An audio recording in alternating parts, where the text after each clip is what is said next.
नारद जी के एक मित्र थे। नारद जी एक बार घूमने आए धराधाम में। नारायण नारायण श्रीमन नारायण नारायण नारायण भजमन नारायण नारायण नारायण। मित्र का स्वागत किया, नारद जी बैठे। नारद जी ने देखा आज मित्र बड़ा दुखी है। पूछा भैया क्यों दुखी हो? बोले महाराज क्या बताएं, आप तो देवर्षि हैं, जरा ये बताइए हमारे भाग्य में संतान है कि नहीं। नारद जी ने कहा देखो अभी तो मैं अनुष्ठान में बैठा हूं, तो ऐसे तो भाग्य देख नहीं सकता। हाँ, पर प्रभु से पूछ के जरूर बताऊंगा।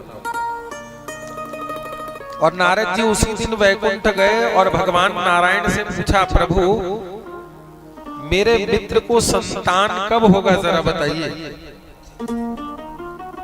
तो भगवान ने कहा कि नारद जी इस जन्म में तुम्हारे मित्र को कोई संतान नहीं हो सकता। क्यों? क्योंकि उसके भाग्य में संतान का सुख नहीं है। भगवान नारायण से इस बात को जान करके नारद जी ने अपने मित्र को बताया कि भैया तुम्हारे इस जन्म कोई संतान नहीं। अब समय बीता। एक दिन नारद जी बहुत वर्ष के बाद फिर गए सूरज जी, और जैसे ही गए तो देखा घर के द्वार पर एक बालक खेल रहा है, किलकारियां मार रहा है। नारद जी ने पूछा ये बालक कौन है? बोले महाराज आपके आशीर्वाद से मेरा ही बेटा है। क्या कहा मित्र ने? आपके आशीर्वाद से ये मेरा ही पुत्र है। नारद जी को यकीन नहीं हुआ। अरे चलो हमने कहा होता हमारी बात झूठ हो जाती तो कोई बात नहीं, पर भगवान नारायण ने स्वयं कहा था कि इसको संतान नहीं हो सकता, फिर इसको संतान कैसे हो गया? हमारी बात झूठी हो गई। ध्यान से सुनना, बड़ी गजब की कथा थी। अब तो नारद जी खिसियाए, पहुंचे भगवान के पास, रखमक रखमक कर बोले वाह प्रभु आपने तो अच्छा खासा झूठ बुलवा दिया हमको। कैसे? अरे बोले आप ही ने कहा था कि संतान नहीं होगा, और उसके घर तो संतान है, एक लड़का है। भगवान ने कहा देखो नारद जी हमने झूठ नहीं बोला है, उसके भाग्य में वास्तविक में संतान का सुख नहीं है, लेकिन एक महात्मा जी की सेवा करने के कारण, एक महात्मा जी की जो उन्होंने सेवा करी, आशीर्वाद दिया, उनके आशीर्वाद से संतान की प्राप्ति हो गई। तो उन्होंने कहा कि महाराज एक बात बताइए, जब भगवंत की कृपा से संतान नहीं हुआ तो क्या संत की कृपा से हो जाएगा? अरे जब भाग्य में है ही नहीं। तो नारद जी को भगवान ने समझाया देखो संत जब कृपा करते हैं ना तो भाग्य में नहीं होता वह भी प्राप्त हो जाता है। याद रखिएगा, जैसे बहुत जल्दी प्रसन्न होने वाले देवों में एक देव हैं, कौन? देवादिदेव भूत भावन भोले बाबा।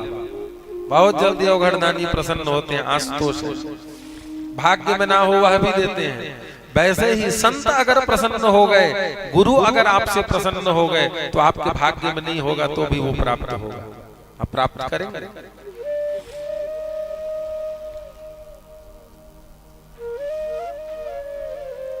नारद जी ने कहा मैं कैसे मान लूं?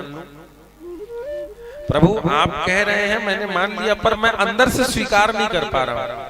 संत में इतनी शक्ति, भगवान से भी ज्यादा शक्ति, ये मैं स्वीकार नहीं कर पा रहा, ये मैं पचा नहीं पा रहा, ऐसे कैसे हो सकता? तो फिर भगवान ने कहा तब तो प्रैक्टिकल करके दिखाना पड़ेगा, है ना? और नारद जी को लेकर फिर भगवान गए उन्हीं संत के। भयंकर वर्षा हो रही थी, जोरदार बारिश हो रही है, और उस भयंकर वर्षा में, भयंकर बारिश में सारे तरफ महाराज गीला ही गीला, पानी पानी, सर्वत्र जल की वर्षा, जल की धारा भयंकर। अब पहुंचे, जैसे ही वहां पहुंचे तो महात्मा जी ने, उन संत ने भगवान का और नारद जी का स्वागत किया। रूप बदल के आए हैं भगवान, ध्यान रखिएगा, वेश बदल कर स्वागत किया। अब देखिए, घर में कोई अतिथि आए तो भोजन जरूर कराना चाहिए। अब बारिश हो रही थी, अतिथि बन के भगवान गए हैं, अब कुछ भोजन कराना है, कराएं कैसे? अच्छा, घर में सब था लेकिन लकड़ी नहीं थी, और लकड़ियां गीली थी क्योंकि बारिश हो रही थी। और ध्यान से सुनना, महात्मा जी ने बहुत व्यवस्थाएं करी लेकिन कहीं लकड़ी मिली नहीं। कुछ लकड़ियां जलाने को थी तो अग्नि तापने के लिए दे दी, ठंड का समय था। अब समय बीतता गया, महाराज अंदर से संत जी बाहर नहीं निकले, भोजन बनाने लगे। अब लकड़ी गीली है तो बन कैसे रही है? तो नारद जी को लेकर भगवान गए, और भगवान ने दिखाया नारद जी को कि देखो संत कैसे भोजन बना रहे हैं। जब लकड़ियां महात्मा जी को प्राप्त नहीं हुई ना, तो महाराज चूल्हे में जैसे ही लकड़ी समाप्त हुई तो अपने दोनों पैर डाल दिए। क्या डाल दिए? चूल्हे के अंदर दोनों पैर। परहित सरिस धर्म नहीं भाई, पर पीड़ा सम नहीं अधमाई। महाराज अपने पैरों को जलाकर भोजन बनाने लगे। किनके लिए? जो अतिथि आए हैं उनके लिए। भगवान ने कहा नारद जी से, नारद जी अब बताओ, क्या ऐसे संतों का आशीर्वाद विफल जाएगा? अरे जो अपने लिए नहीं दूसरों के लिए सोचते हैं, परहित के लिए अपने शरीर का भी दान कर देते हैं। नारद जी ने कहा प्रभु बात तो सच है। चरणों में गिर गए।